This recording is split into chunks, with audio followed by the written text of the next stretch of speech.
It's the Solar One Sci-Fi Podcast. Hello and welcome to episode, what number is it? 146. 146 of the Solar One Sci-Fi Podcast. And Michael is looking like a tourist this week. Because it's sunny down where I am living. No, we ain't got any and you ain't got any bloody sunlight, have you? So I'm feeling extra sun this week. We've got the balcony, we've got the famous balcony in the background again. I can never see because it's too bright on the monitor to see what's behind me. And this week we're going to be talking about all kinds of things, of spaceships and aliens and science fiction movies. Classic 50s. I'd like to present to you my co-host, Michael Paul, a.k.a. Coquelut. And I am Martin Fowler, and by the gods of science fiction. So please check out our channels. I cover the obscure and the crap.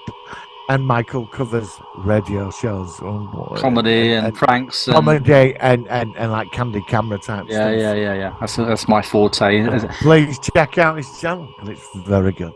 Thank you. I've had about 2,000 subscribers in about the last 2 days. It's gone really mad on my channel. Good. So thank you very much, everyone. I've had a lot. But it's gone really shot up. It's weird. It really fluctuates. Sometimes it really goes down. But if you're watching this and you've recently subscribed, even though this isn't always the content which is from the other stuff, I appreciate you checking out my channel.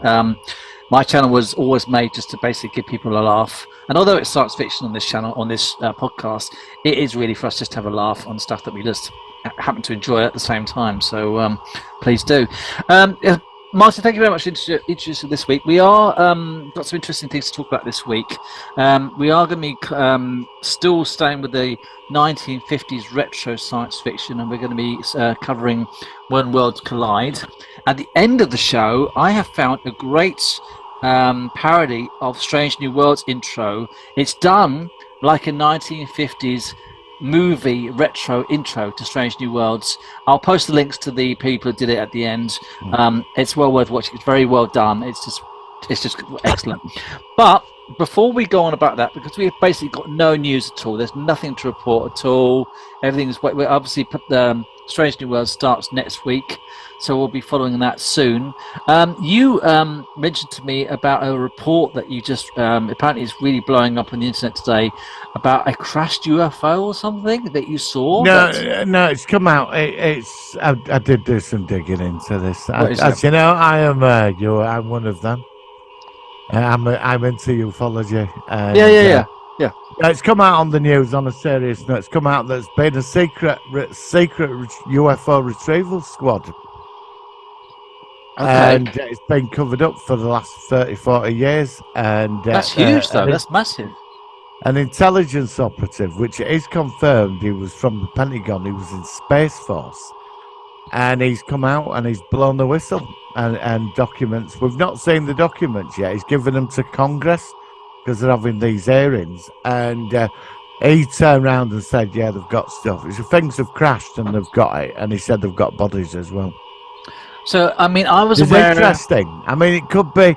I mean, there could be a counter story at some point that's going to rubbish him, but nobody has come out and challenged him just yet.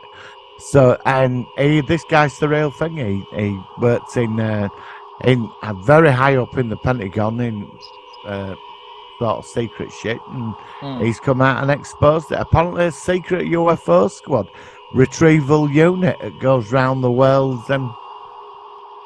Is this related to the other day? There was a big conference going on with regard to NASA, going on about some of the things that they've encountered and all this sort of stuff. And it was actually on BBC. It was actually like on the live feed and stuff. And they're saying, oh, they've gone for their lunch break, then they're going to come back. And this is all being treated quite seriously, which is quite a turn up for the books. So is that related to that, or is this just a separate thing at the same time? Yeah, it will be. Yeah, it's come out. This guy's the real thing. Apparently, I mean, he's all over their news networks. But are they actually? Do you think they're going to actually release some footage of stuff? Well, it's the problem where it does slightly fall upon itself. He's got documents and he's handed them into Congress, but nobody's seen them yet. So, as you say, Congress, I assume they'll be deciding what to do next.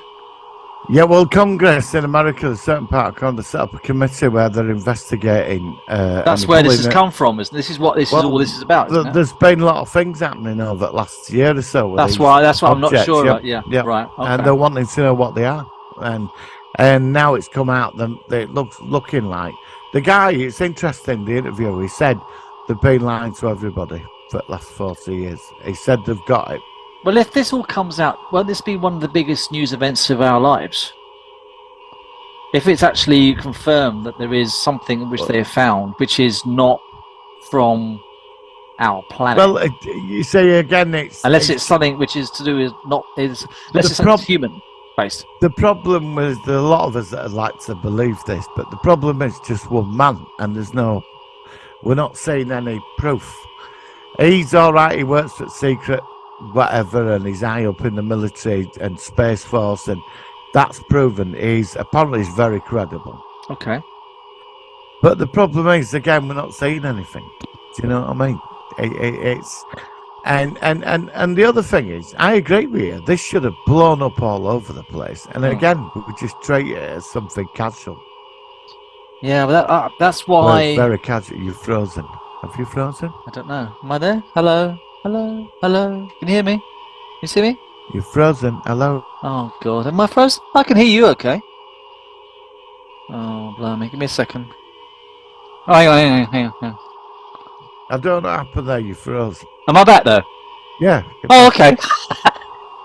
I don't know what happened there either. Doesn't normally do that, does it? But that's fine. That's okay. I was on a roll then. I know. Carry on. Sorry, And you ruined it. That was my ruined it. network. That was my network. Carry on what you're saying. I apologise. Go on. Carry on what you're saying.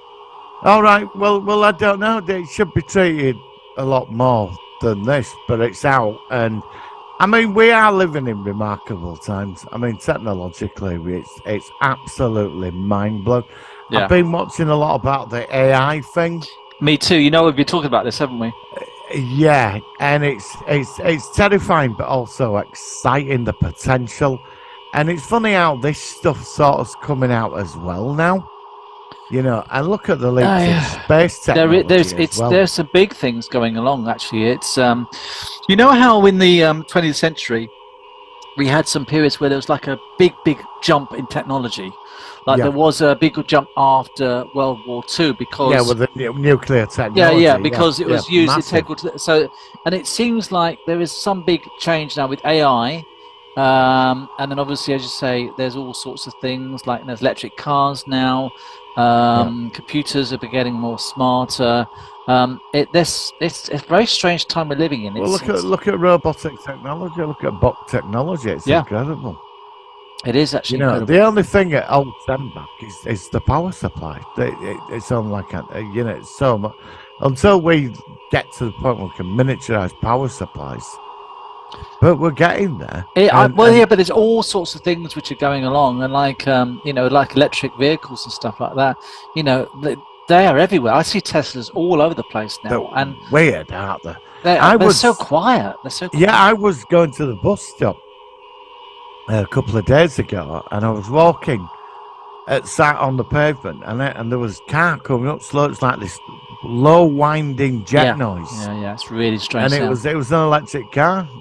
Yeah, you know, and they get more and more common. They're quite common now. Yeah. And now people are now getting electric power points in there. If they've got homes where they can actually have a place to charge up their cars, they're getting more and more. Yeah, they're doing a lot of that. There's a lot of them popping up here. It's really, quite a few around where I live, electric power points. It's all getting very futuristic. It's like it's like when I was on my watch now with the app which runs YouTube.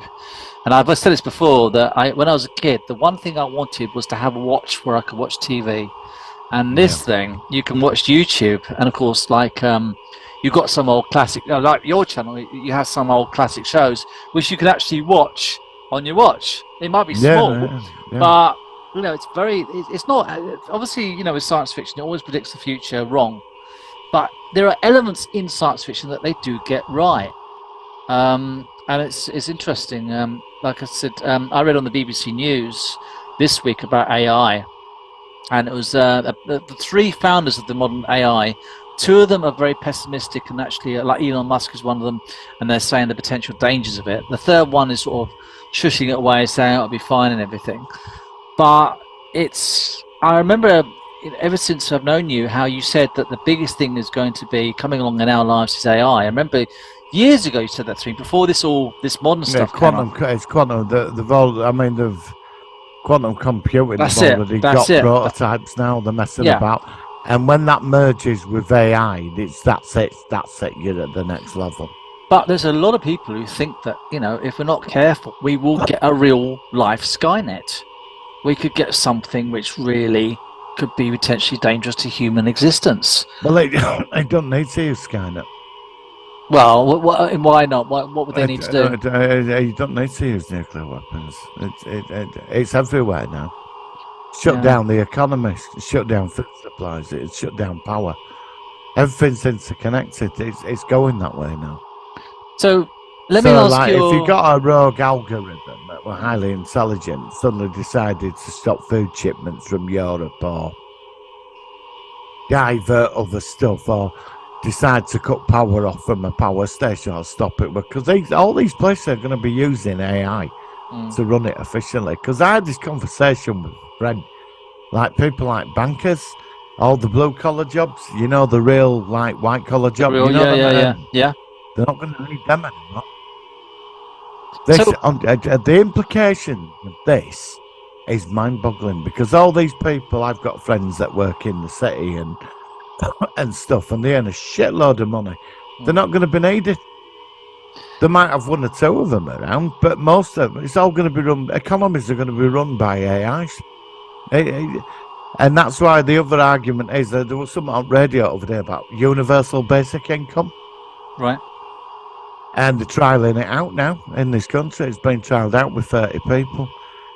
Because there is going to be there will be a lot of positives, but there's going to be a big downside. This is going to come when this. I saw some of this morning. This is bigger than the nuclear age. This thing is bigger than when they created the first atomic bomb. That's what we've got. AI is the next big thing, and it's here. And it's getting better. They're further ahead than what you realise. Well, with the nuclear age, there were two aspects. First of all, because these weapons are so dangerous, it meant that they had to put in laws. Yeah, and also normal warfare was seen differently. There's more of a fear of we're all going to get bombed, like the USSR. Yeah, right. But it also was the catalyst for nuclear energy, for nuclear power stations. Precisely. Right? And that's where we are. That was the now. two massive things, but now we're in a different aspect with regard to this AI technology and that's why laws have to be set up, because you don't want to create something that's going to end up running the wells. I mean, the thing is, it's like with any program, it's what you put into it. Obviously, there's going to be groups that are going to try and weaponize it, but we are at that point now where laws are going to have to be set up.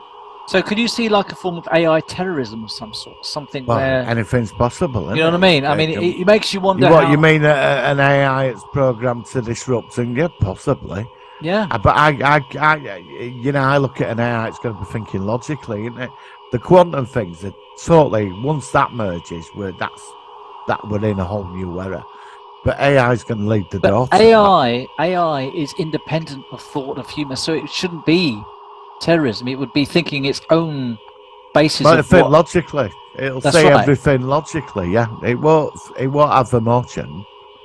Yeah, it's a weird one. It's like opening Pandora's.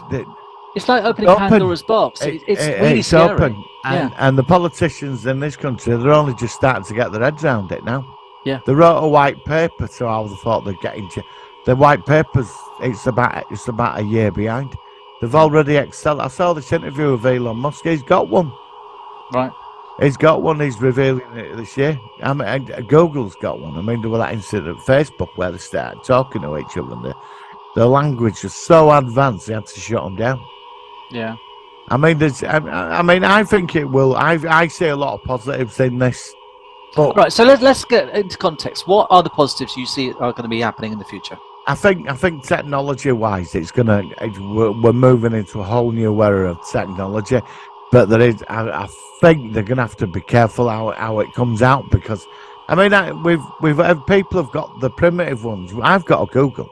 Hmm. You know, I talk to it. Not like I ask it things. You know, when Well, like stuff's Siri coming and up. stuff like that. Yeah. I mean, it's on your phone. Yeah. Yeah, sure. I've not tried that Chat G.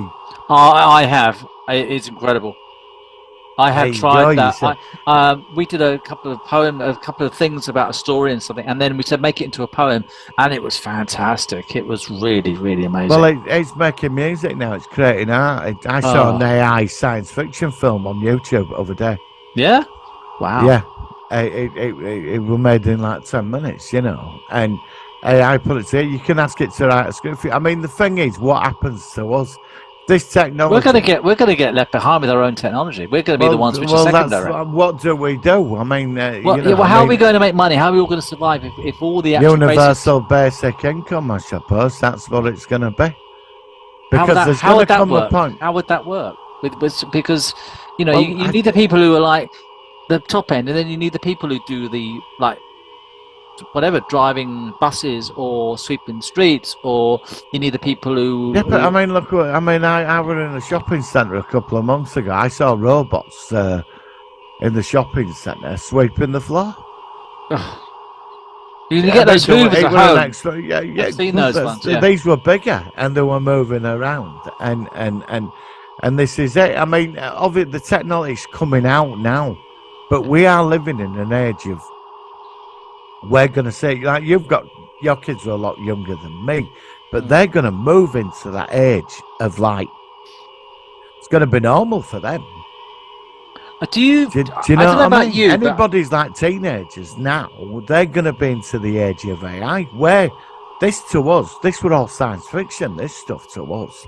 Let me ask you a question. I've always considered myself, at least with computers and stuff that I do, to be relatively knowledgeable about certain things. But I am actually feeling now that I'm about to get completely left behind. I feel like I'm running along with technology and it feels like it's suddenly hitting a turbo boost and I'm going to get left behind.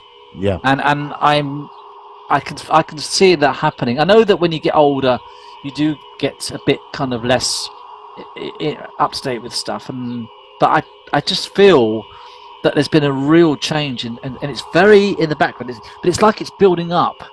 It's like a volcano. It's like building up, and it's about to explode, and you can feel the energy building up. You're right, and like teenagers now, they're the ones that are going to be moving into this world more than you and I. Yeah. Because they'll have to, won't they? It'll be their world. Well, they're going to be surrounded by it more than what we are. Yeah. They'll be using it every day. I mean, there's going to be a lot of good, but there's going to be a downside to this, and the governments of the world. You get one that's intelligent enough, it could run the country perfectly, but there'll be no compassion with it. It'll all be logic. Corporations, look at BT. They sacked, what were it? They're getting rid of 50,000 people, and they're replacing them all with AI in the next 10 years. They're starting redundancies this year. The problem is, in the future, if they've got enough power, if that's the right term, they'll be able to tell us what to do. They'll be able to outthink what needs to be done logically, because humans aren't logical. Well, this is where we have to be careful, because I saw some on the news this morning that some scientist has come out and said, look, if we don't get on top of this in 2 years' time, it's going to be dominating our lives in 2 years. I can see that already. I mean, even compared to like 2 years ago, it has already really exploded. Even the last year, less than a year, suddenly AI has been talked about all the time now. It wasn't a year ago. Look how we grew up. I mean, this was all science fiction. Who would have thought we'd have devices where we can walk around and communicate with each other and pull up information about anything? I remember when Star Trek showed things like iPads, and how cool they were. And then you'd watch people on view screens talking, and of course now I can talk to whoever across the world on my view screen. I can look at my pad. I can take my communicator in my pocket. No, we haven't got the flying cars yet and stuff. We've got the electric cars, and they are very quiet. The flying cars are on the way. Oh, they always say that. They always say that. Well, they've made them. I've seen They them. years and years. Like I think there's a lot of. too dangerous. That's what the problem is. It's too. I think so. Yeah. That's the problem. But then again, AI would solve that problem, wouldn't it? Well, I AI think would so. solve that problem. You know. You don't even. I mean, there's a bus that started the bus up in Edinburgh.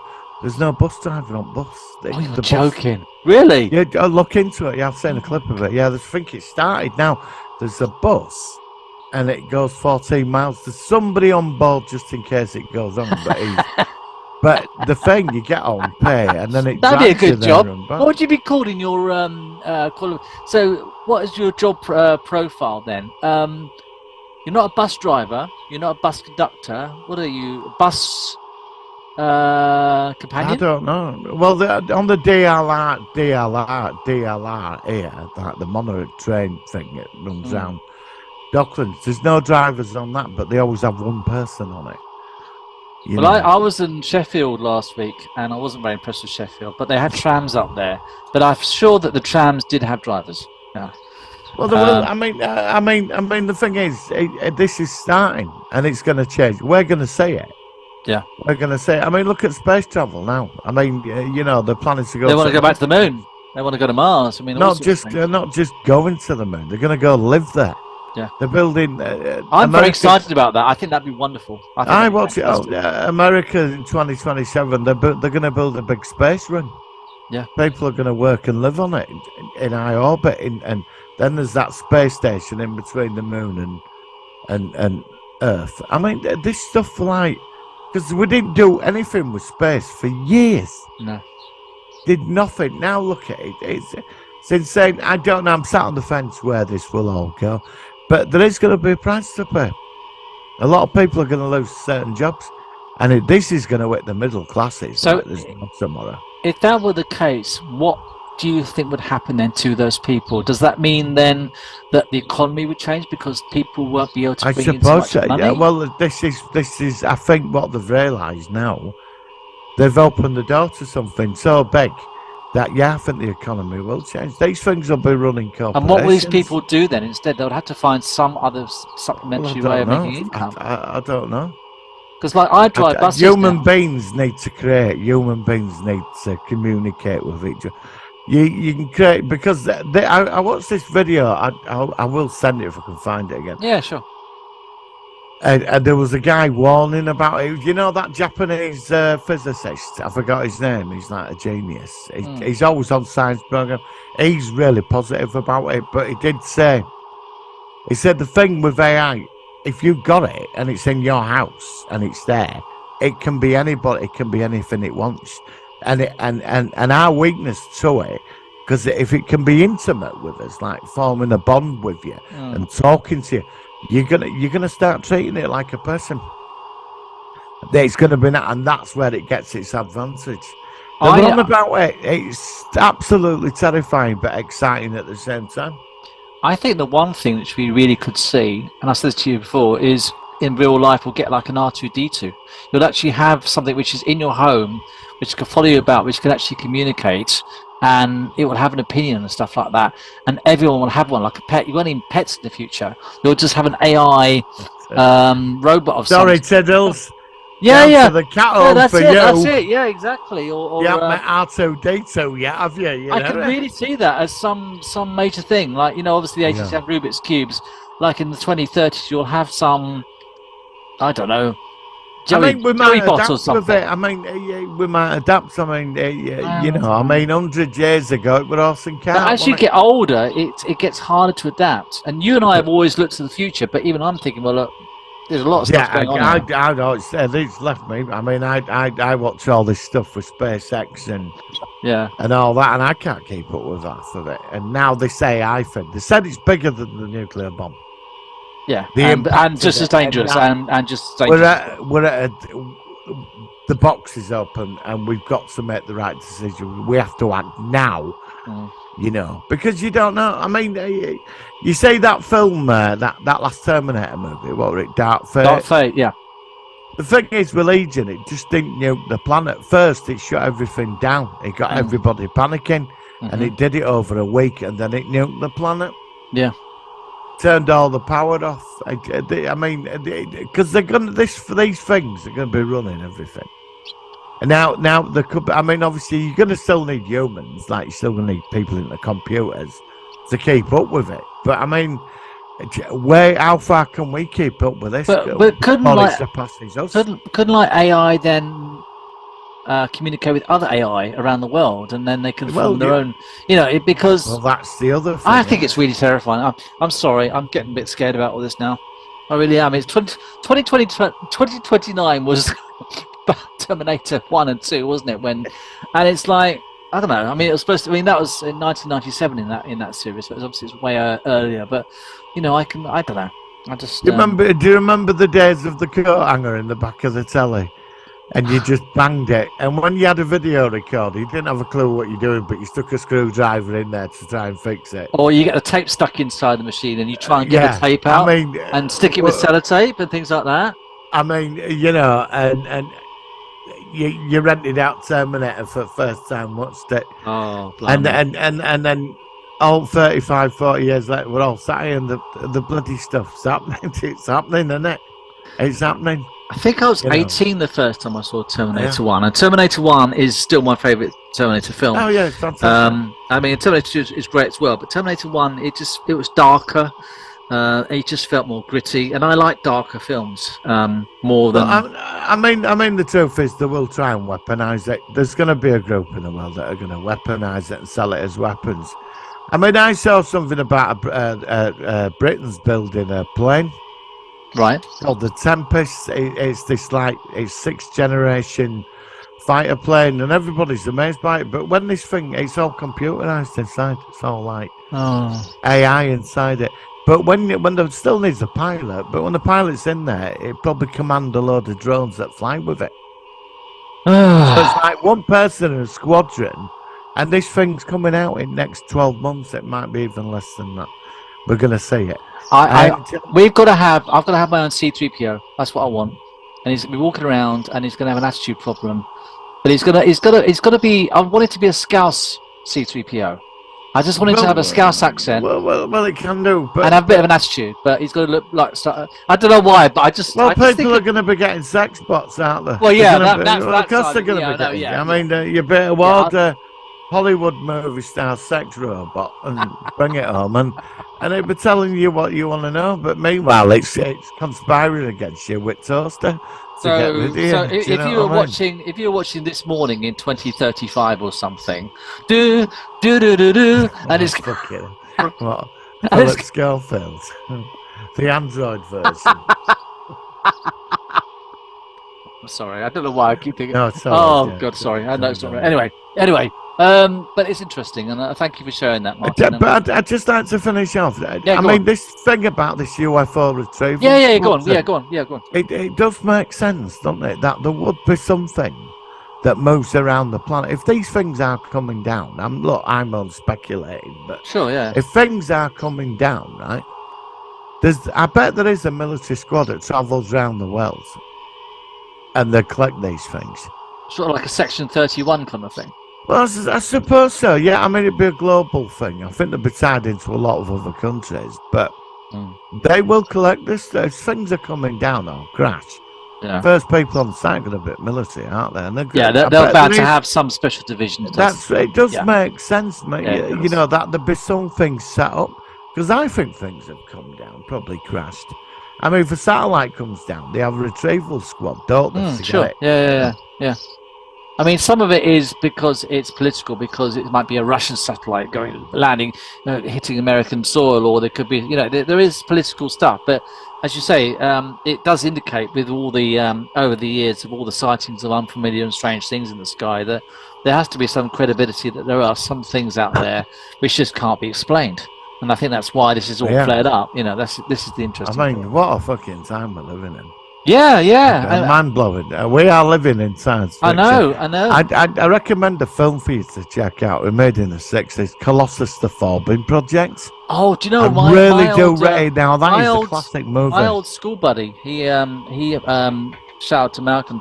He said that's one we've got to review. He said he also wants us to review Free Jack, which I want to review. Yeah, Mick Jagger. Yeah. American Werewolf in London, and I think it was Colossus he's mentioned, which I'd like to Let's review. do as well. Colossus. Since we're on the old retros, let's put Baywatch aside for now. Oh, do I get a week's reprieve? You get away. Let's do. You've got to watch it this week. All right, Yeah. fine. You All have to watch Colossus the Forbidden All Project. right, okay. All Because right, it ties into all this. Yeah, all right. As we're doing And 50s it's retro bloody. movies. It's an incredible film.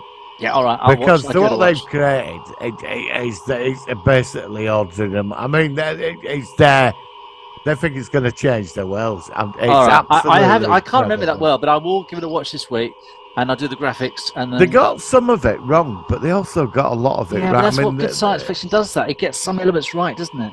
But the it's way ahead of its computer time. was like the size of a mountain. You know, it were always that back then, though, wasn't it? They were big. I still think of HAL from 2001. You know, that was another robot which was intelligent. It had it had contradictory information. Even though it was intelligent, it got confused.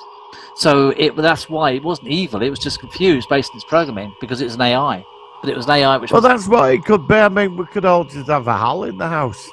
I mean, don't mean he's going to suddenly just say. I mean, I think a lot of people are scared. But I think. Do you think there's gonna- do you think people are getting a bit scared I now? do, but I don't think they're going to be thinking that Terminators are going to be coming through that. I think there's going to be massive economic impact for this over the next 10 years. People are going to lose their jobs because corporations are going to think, well, if you've got a load of people that trade in stocks and shares and speculate, I mean, you might keep one or two of them around, but rest are going to be gone. Yes. Because they've got an AI. The AIs are going to be running. Look how we all get money. It goes into our bank accounts. Last time I drew any cash out were months ago. I hardly ever touch cash now. I just use. I use my card. phone. Yeah, just a credit card. It's or already beginning, Apple Pay, and yeah, it's gonna white collar jobs, high power. A lot of these people. all the are gonna yuppies from the let 80s them- wouldn't be happy, yeah, would they? yeah, I imagine no. that. All right, Martin. Well, this is a good one. We're going to just go into our topic because our Zoom. What we needs to need be- now, we need some Terminator music for a couple of seconds. Oh, if I remember, but you know what this licensing law is? I'll try and do something in the background. Yeah, I'll try that. I'm sure we can do something. All right, Martin. Let's go into our focus of the week. Right, okay. It's the Solar Sci-Fi. focus of the week.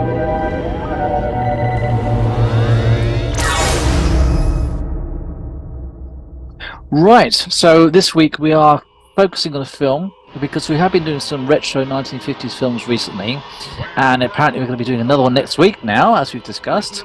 This week we are focusing on a film from 1951. It is a classic, and it is termed a science fiction disaster film, which has been released by Paramount Pictures in that year, and it's produced by George Powell, who I think did The War of the Worlds as well. And that is, of course, When Worlds Collide. A really, really scary film, which again was the predecessor to films such as Independence Day, all sorts of apocalyptic films, which is a genre or type of film I've always loved. I've always been fascinated by the end of the world in some way, shape or form.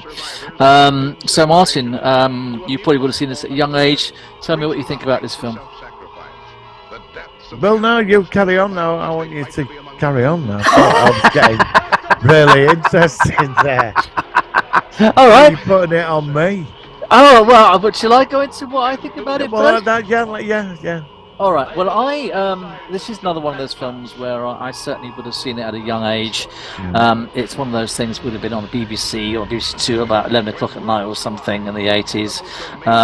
I was always, I found it quite a scary kind of film after you've seen it, to see what's going on, and the idea that there is a planet coming towards the Earth where nobody, if they're still on the Earth, is going to survive.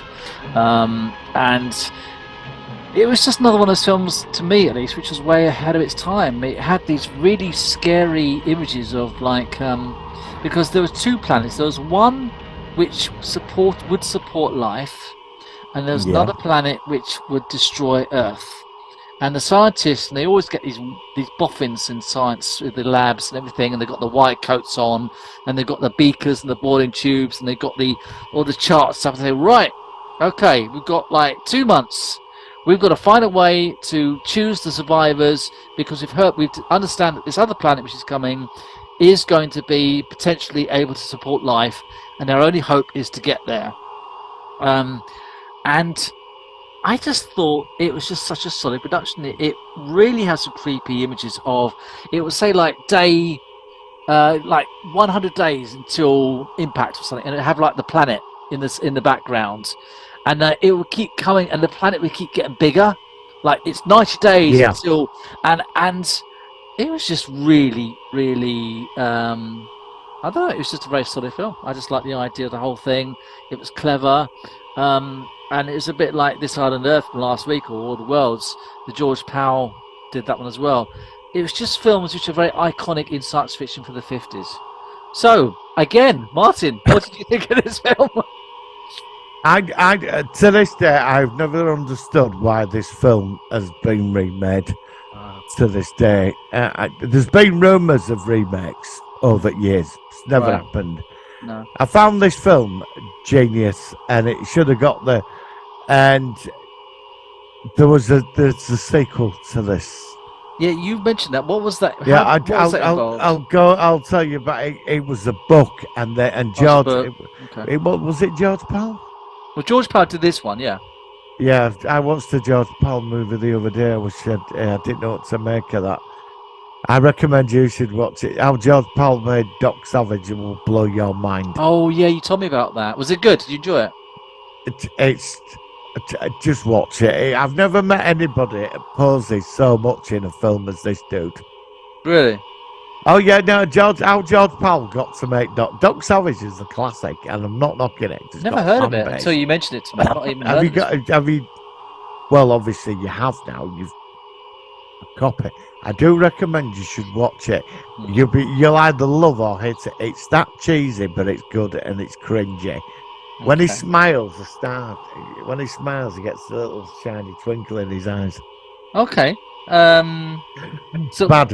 But back to no, that's another one to check out in the future. So what I'm saying is, with George Powell, he created masterpieces back in the 50s. So what and then in the 70s, he made Doc Savage, and it doesn't really fit in, even though Doc Savage is the world's first superhero. So it's a superhero movie. And he made it like 1960s Batman. He went down that path with it. I couldn't stand 1960s Batman. I couldn't stand it. Well, that's where Doc Savage is. So he's not like that. Indiana Jones is based on Doc Savage. Buckaroo Banzai is based on. I didn't mind Buckaroo Banzai. But they all come from, all these characters come from Doc Savage. Yeah, I mean, you've always been more of a superhero guy than I am. Well, he's not super. He's just an adventurer who's a scientific genius. He's got a team of specialists and they fight evil. Okay, he's quite interesting, but it's worth a look. I do recommend it. So we should cover Doc Savage at some point. Yeah, I mean, there's so many movies to actually. Yeah, but back to the When Worlds Collide. I saw it as a kid. It terrified me. Yeah, because it says here the film story is like concerned the coming destruction of the Earth by a rogue star. I thought it was a planet. Apparently, it's a rogue star. The star was dragging planets behind it. Oh, so because Belius was the planet that obviously they wanted to get to at the end of the film, and they had to make a space ark to transport a group of men and women to the. Obviously, they did that exactly. So they were quite right in some of the things. What they got right in this, when the star or the planet was getting bigger, there was earthquakes on Earth and all this, and they were getting a lot of it right. Yeah. But the thing when Worlds Collide is it's a human drama, because you got the greedy guy, that's right, in the wheelchair. And he wanted to get on the billionaire. Rocket. That's it. The only way you get the money was if he got a place on the actual rocket, wasn't it? Yeah, and there was 50 people on the rocket. I think that guy that played that character was the Doctor in the very first Star Trek episode, The Cage. It probably was. I think it was the same actor. It wouldn't surprise me. Pretty sure it was. 90% sure it was him. Yeah. Can't think of the actual. What was the? But you've got the wise scientists when they all because all them people are building the ship to escape, and they're all getting left behind. Yeah. And it's it's a terrifying movie because when I think it's really ship, frightening. I think it's really frightening. all them people that built it, they get left behind. It's like, what about them? Yeah. You know, there wasn't like really 4 scary. or 5 rockets built. No, there's just the one. Just the one. That's all they could do in the time to to get off the Earth. And what they had to put on there were the best of the best, the youngest. Yeah, the people that would survive and would create a whole basis of a new life, a new generation of humans on this new planet. But it's all about, it's a human drama, the destruction of the Earth. I mean, when you saw it getting bigger in the sky all the time, it's really frightening. It was terrifying because, now they found out there is stars that do move around and planets. Yeah, there's rogue ones. You have rogue planets, planets, rogue planets as well. So it's not beyond possibility. It's crazy, and the tension of the film about, I like the lottery who gets chosen. That's right. Very powerful, where that couple can't go. Yeah, because only one of them gets the ticket, the other one doesn't. Yeah, and I think in the end they do both go, don't they? I think. Yeah, they do. Yeah, that's right. And there's one ship, and there's hundreds of people that live in that base, and they all start killing each other and fighting each other to get on board. Which is a very natural reaction when it's fear of obviously losing a life. When you've got no option, this is what people will do to survive. It's human nature, which is really good because that's what I liked about it. It was way ahead of its time. Some of the actual aspects. I mean, back then you didn't get a lot of films like that. No, it was. This is why that's it stood out. Modern day sort of thing. What they didn't do get that. This is 1951 for crying out loud. Yeah, it's a long time ago. It was all a bit more hopeful back then, wasn't it? But and it really go into depths of like a lot of these films often. That. Yeah, and a lot of these films then also would actually have a back of religion. They'd also say, thanks be to God and stuff. Yeah. I think they did that at the end of War of the Worlds. The church. And they did that at the end of Classic Triffids. Yeah, where they all say, now we have another reason to give thanks, and they're walking into the church. I don't know if they did that in this film, though, but most of those films do have quite a lot of biblical references in respect of the disaster, which I think is quite interesting because you don't really get that these days.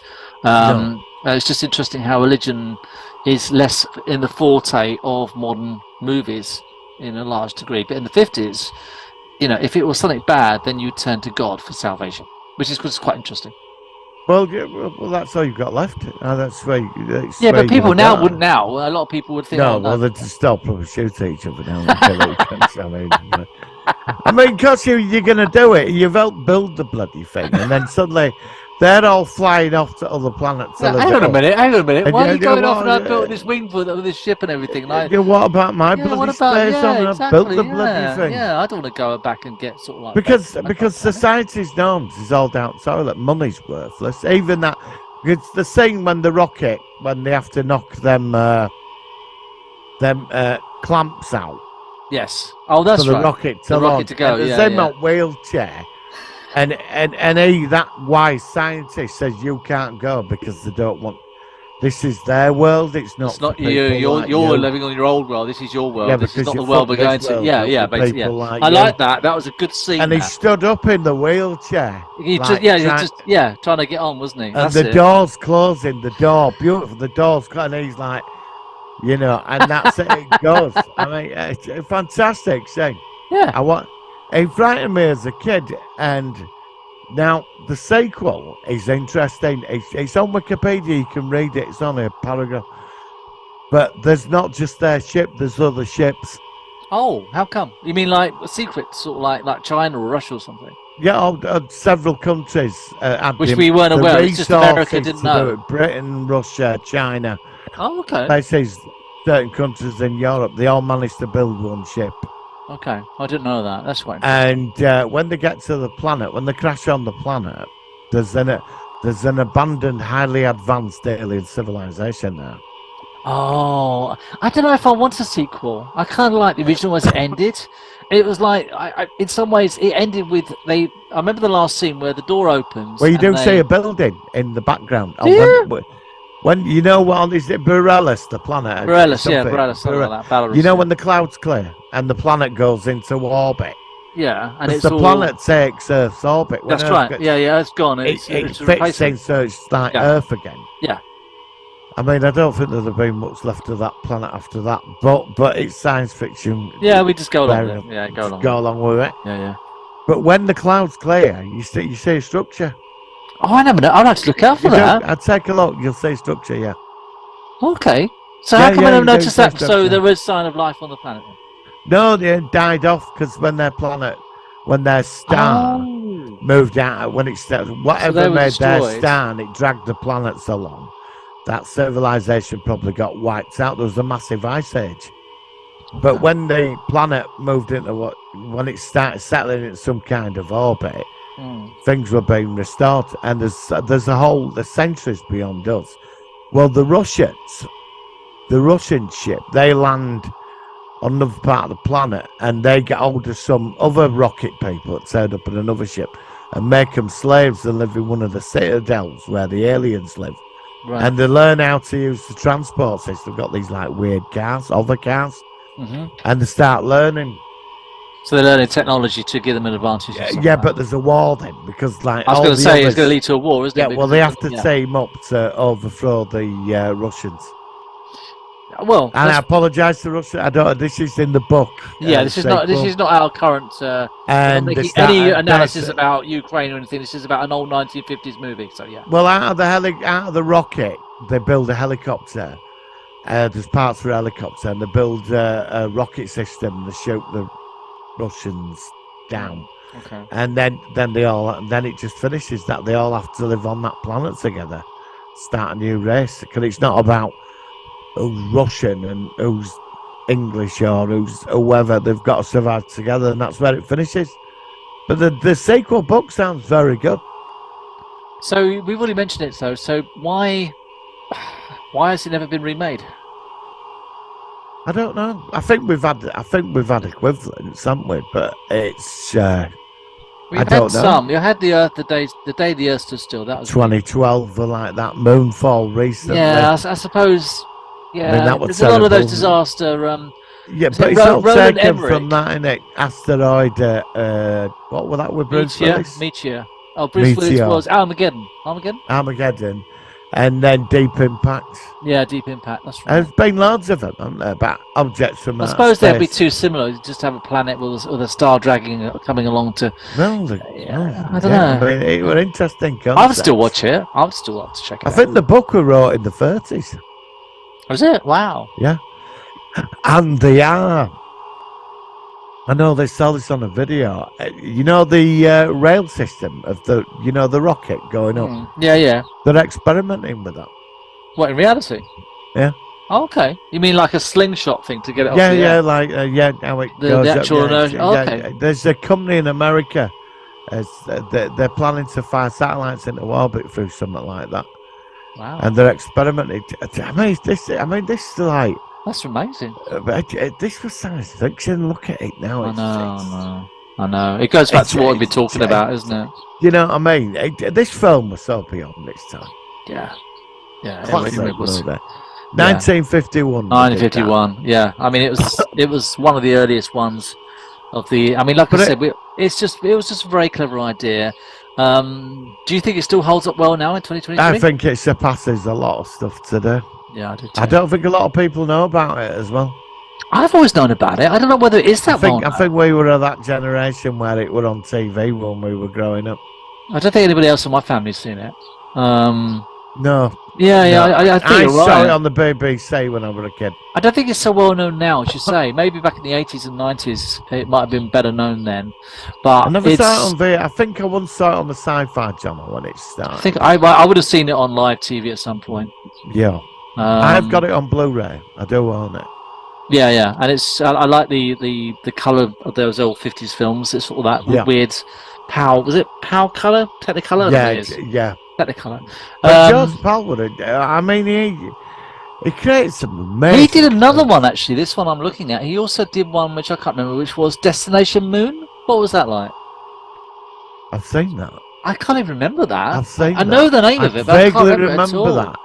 And the irony is, it is on YouTube. What, the movie? The whole movie? Okay. Well, okay. If Yeah, you want to Google it, yeah. if you're watching it on YouTube, Yeah, then check it out. yeah. There might be another one I might want to check out at some point because I think it will like the go to the moon and they've got weird space. I mean, I think there's a space wheel in space where they launch from as well. I can't remember. I I know the name of it, but I can't retain anything of it. Destination. Yeah, right? if I'd have seen it, it was like 30 years ago. Because so I they can't did remember one it. as well where they go to Mars. Not a set, it was quite serious. Right. There's a mission to Mars, that might be one where they had space wheel. And that were quite serious. Okay. There's not aliens, they just land on Mars. Just have land loads of problems, and one at crew goes insane, and one of them's quite There's quasi, and it's not bad for its time. They did these films. There's a lot of films that go to Mars, isn't there? I mean, it's like The Martian. I mean, obviously these are modern movies as well, but there's a lot of movies which actually do go to Mars in some context. Yeah. The Martian Chronicles is another one I could think of, which I thought was really good. Right. So I suppose really we should sum up what we think about this movie. What would you rate it? I'll let you ask this week. What would you rate it out of 10? I'm gonna give it. I don't know. It's a toughie. It deserves more respect, I think. I think it's Gonna get. I was gonna say you're not gonna believe it. At first, I was gonna give it a 7, but now that I've not seen it in a long time. Now that you've reignited, and I'm picturing the film and the scene. Yeah, the scenes and the Go on. I'm gonna give it a 9. Yeah, I think I'm going to give it a. If I'd have just seen it, it might be higher. I'm going to give it an 8. I think, because I don't know, 8.5. I think a lot of it's a human drama, isn't yeah, 8.5. 8.5. It's a Not human quite as drama. high as last week's one, but No, but it is a human drama. You don't Yeah, get the yeah. big stuff till right at the end, yeah, and that's what the you're last- waiting for. And it takes quite a long time to get there. It which does, is why yeah, it drops sure. a little bit. Yeah, I'd say I'm gonna go to an 8.5. Sounds gonna- good. Yeah, yeah. I think that's the problem. It's a bit dragged out.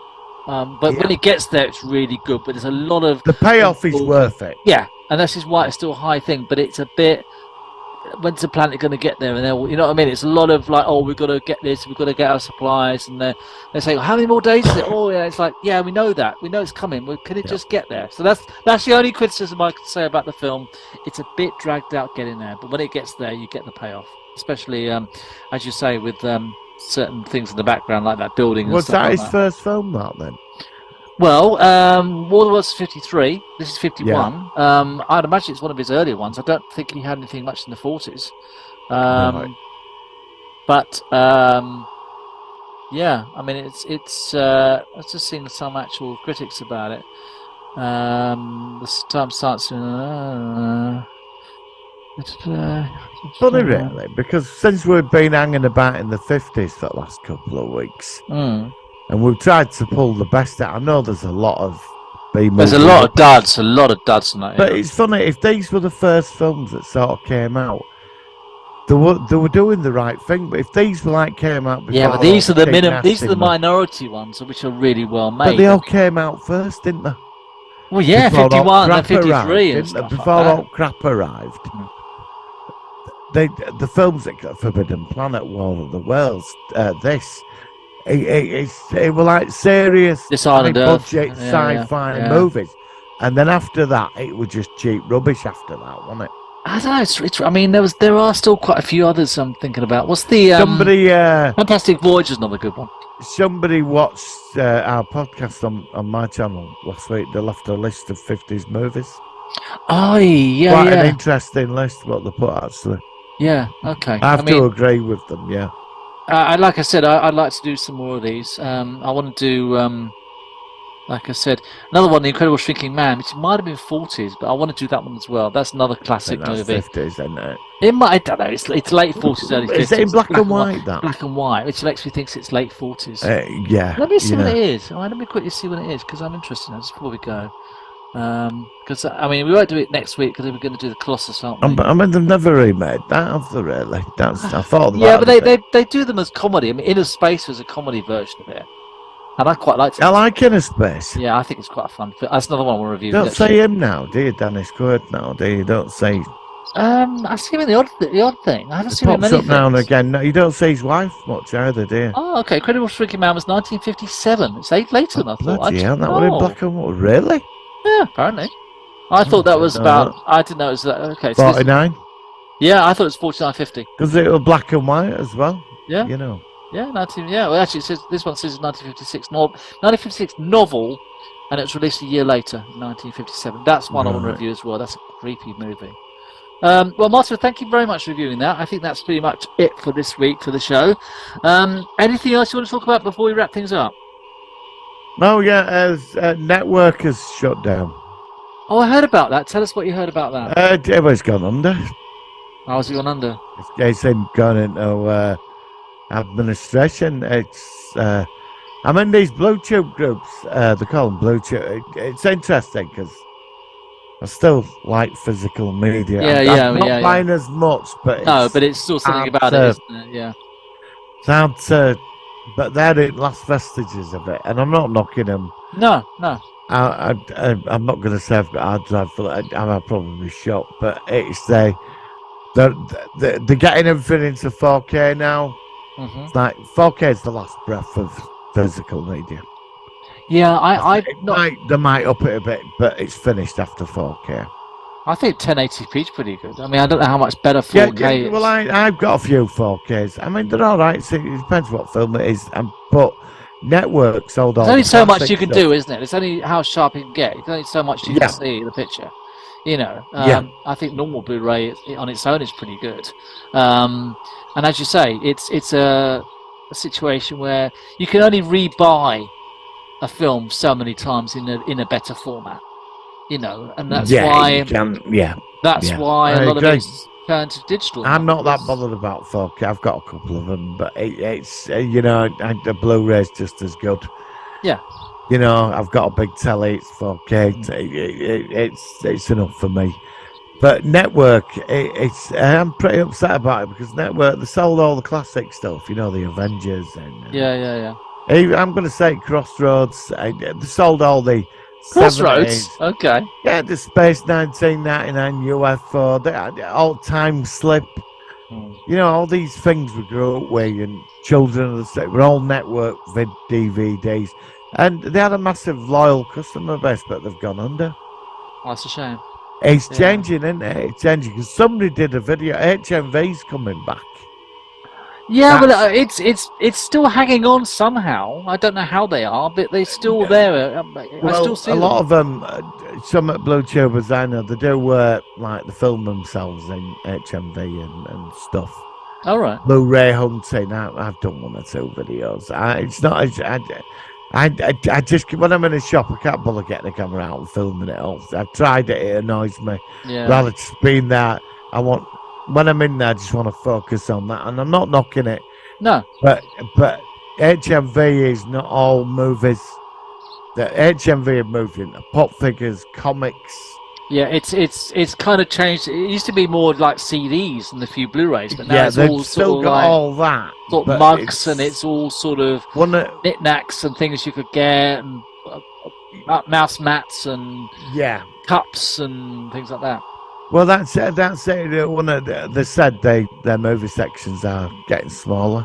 Yeah. I think we're coming to end. You say some of these people they collect solid physical media, which is cool, and they've got walls of it. I mean, walls like your man cave. Do you imagine? Yeah. Well, I used to have that. Yeah, I used to be like that, but I can't cope with that anymore. Well, I mean, like I said, a lot of people now are getting hard drives and they're getting digital copies of their movies. Well, this is where it's all going. And that's why hard drives, actually, when you buy them now, they're actually going up in value because people are thinking, well, look, I've got all these Blu-rays, I've got all these DVDs. DVDs are no good because the picture quality is shite. Blu-rays are great, but then I've got to get out of my chair and I've got to get the disc, and then, of course, you could scratch it, you could drop it, it could break. If you've got a digital copy and you have a backup hard drive for your digital copy, it's like it's immortalized and it won't deteriorate, and that's it's like I've got a limited edition Mum from Uncle DVD box set, right? Mum bought me it, right, and it's all the 60s series. Now It's great. It looks great. It's like an Attache case. All the discs are in there. I never get rid of it. Yeah. But the thing is, when you're looking for a specific episode, a lot of arsing about. Yeah, because you've got to get the sleeve, work out which disc it is. Yeah, open the disc, and then put the disc discs fall out. load up the they're all- menu. Yeah, it's. So I've got all 4 seasons on a hard drive. Mhm. You know, so I just turn it on, and then they all come up, and I Yeah, can you just go down the list and go into the season, look at the actual episode number. It and takes the a name. minute. Yeah. Yeah, and that's where. That's I'm where we sort are. of- That's where we're going. Yeah, I know that I love these people because I have fascination with collecting, and I watch all their videos, and I've done 1 or 2 myself, but it's not but I do like it when they go down to CEX looking at Yeah, I can Blu-rays, appreciate and that. I can I get that. appreciate Yeah, that, yeah, I what do they're too. doing, I do too. because I do too. Something you know, about it. Something about it yeah. compared to Yeah, I mean, I a went hard out the drive. day- I mean, you know, it's like you got a hard drive, a black hard drive, and it just sits there, and it's like yeah, not the same, is it? But it's not the same. I mean, but you wouldn't watch it on the Blu-ray. You'd watch it on the digital copy. That's what I'm saying. Yeah, I mean, I went to the doctor's the other day, and I went for a cup of tea after I went to the doctor's, and there was a CEX over at road. I went in there, and I was looking at solid physical media. I bought a game, you know, like £6, but I went in there, and I was in there, 20 minutes? No, looking for some, I don't I know, just love doing just it. looking at things, and It I is enjoyed strange. doing it. But we are moving on now. Well, But the interesting thing is, there is VHS collectors, and yeah, I know there is VHS. I've Same watched as a few of the vinyl. Yeah, videos. yeah, It's yeah. interesting It is interesting. that all them videos you and I had, walls of them back in the day. Those big, thick sleeves. and 90% of them are not worth anything, but there's about 10% you and I were probably some real rare things. Yeah, yeah. And yeah. I've sort of figured out how it all works now. The video collecting mark, the VHS, and it's interesting to see what type of films these were. I find all that fascinating. It but is interesting. This collecting thing is only amongst people that buy VHS. You can't go down to shop and flog it. No, it's like an internal group of people. It's who an know internal yeah, market yeah, of a lot of collectors, yeah.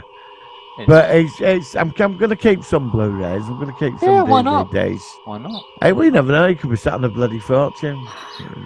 You know, not making that mistake again. I think in the future, a lot of people will have copies of their collection on digital because Yeah, a in the lot end, of my friends have, yeah. because in the end, Netflix and everything are good. But the problem, I've said this many times before, is that you can have all your shows on Paramount Plus. You've got all your Star Treks, you've got all your Strange New Worlds, you've got all your Picard or whatever, right? And then suddenly something happens where, oh, we've lost the rights, or it's gone to somewhere else.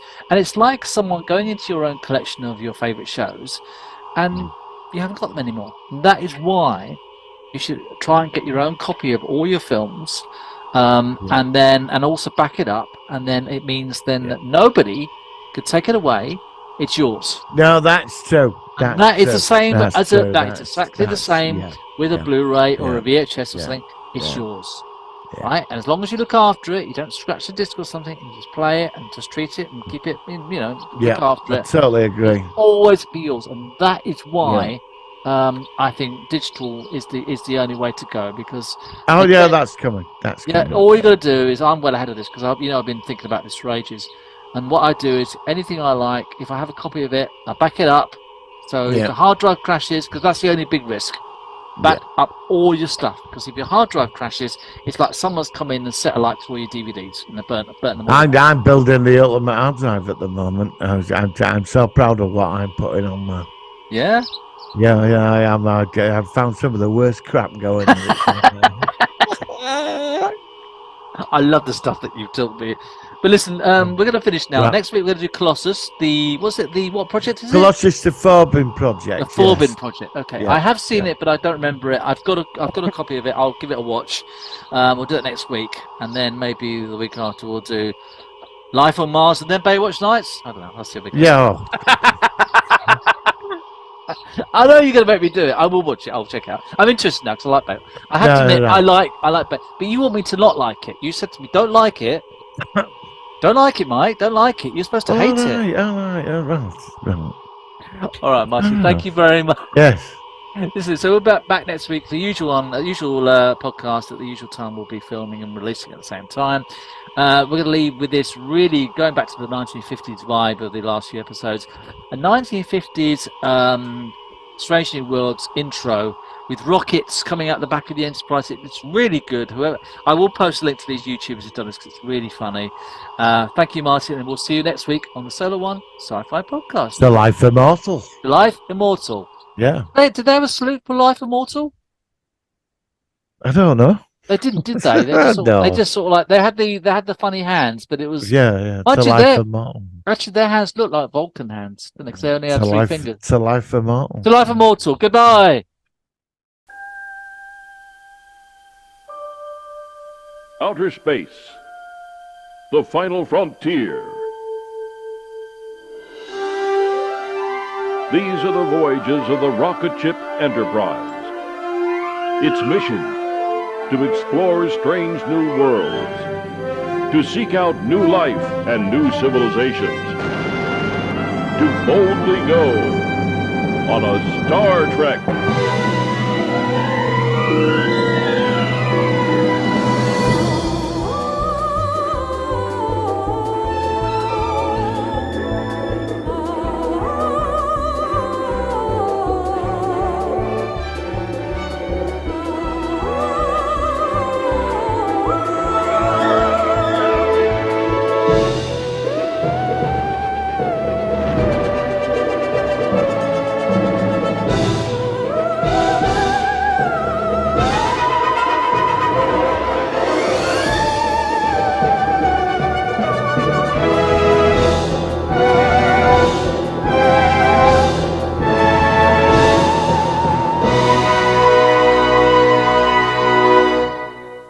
Star Trek to Strange New Worlds. Brought to you by Sunsweet Prune Juice. A taste so good, it must be from outer space.